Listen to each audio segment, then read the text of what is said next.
भैरव पोल, क्योंकि वो भैरव के उपासक थे। अब दूसरी शर्त ये थी कि मेरा शरीर जहाँ जाके रुकेगा वहां से तुम किला बनाना स्टार्ट करोगे। अब उनका शरीर बिना सर के चलता रहा, पहाड़ी की चोटी पर चढ़ता रहा और एक जाकर वो गिर गया। अब उनका शरीर कहाँ गिरा वो भी मैं आपको दिखाऊंगा धीरे धीरे चलते हुए। अब भैरव पोल के बाद अगर किसी दरवाजे का जिक्र है तो वो दरवाजा है हमारा नींबू पोल। ये दरवाजा बड़ा ऐतिहासिक है जिसकी तरफ मैं अभी बढ़ रहा हूँ। इस दरवाजे के बारे में कहा जाता है कि जब पन्नाधाय चित्तौड़गढ़ किले में उदय सिंह जो होने वाले राजा थे उसको बनवीर मारना चाहता था, तो पन्नाधाय ने उसके बदले अपने छोटे से पुत्र, शायद 5-6 महीने का रहा होगा, चंदन को रख दिया और चंदन के अपनी आंखों के सामने 2 टुकड़े होते हुए तलवार से देखे। कोई बच्चा अपनी माँ के सामने मर रहा है, इससे बड़ा बलिदान और कुछ नहीं हो सकता। उन्होंने महाराणा उदय सिंह को 5-6 महीने की उम्र में वहां से लेकर कुंभलगढ़ आई और यही दरवाजा जिसे नींबू पोल कहा जाता है यहाँ पर छुपाया और इसी किले में उनका लालन पालन हुआ, जो बड़े होके उदयपुर शहर के संस्थापक बने और जिन्होंने चित्तौड़गढ़ किले को वापस जीता भी।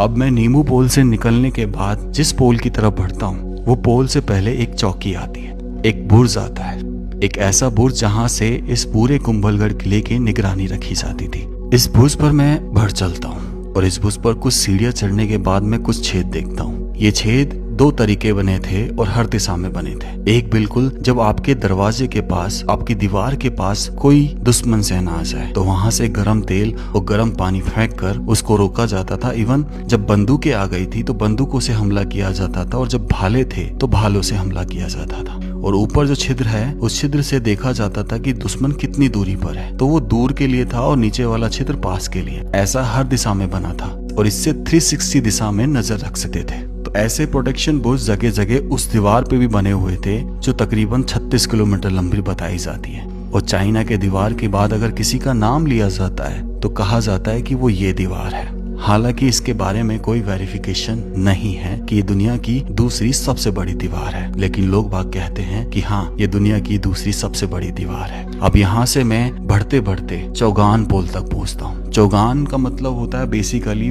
जब दरवाजा आप पार करेंगे तो बहुत बड़ा खाली स्थान आपको मिलना चाहिए, एक तरीके का चौक। और जैसे मैं इस चौगान पोल से आगे निकलता हूँ तो खाली स्थान मिलता है जहाँ पर उस समय वो तलवारबाजी का अभ्यास किया करते थे, भाले चलाने का अभ्यास किया करते थे और घुड़सवारी का। और यहीं पर कुछ तोपें रखी हुई थी एज ए म्यूजियम दिखाने के लिए। अब आपको बता दूं कि ज्यादातर तोपें जो इस किले की है वो उदयपुर साम्राज्य में चली गई जब राजधानी चित्तौड़गढ़ के बाद कुंभलगढ़ और कुंभलगढ़ से उदयपुर शिफ्ट हुई। और वहां पर जो आज के राजा हैं उनके कई 5 स्टार होटल्स हैं जहां पर वो तोपें लगी रहती हैं। उनके